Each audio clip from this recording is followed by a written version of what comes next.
Traditional camera mounting. First, fix the base. Pass the wires through the hole. Organize all wiring. Fix the camera to the base. The camera angle can only be adjusted manually.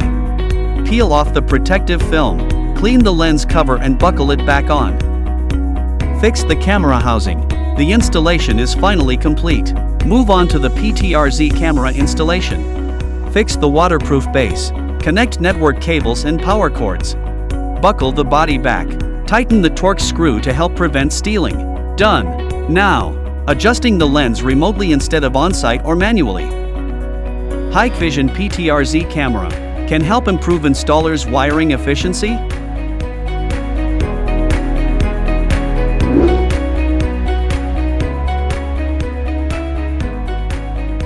PTRZ is also available on select models of multi-lens PTRZ cameras. All the varifocal lenses can be remotely adjusted.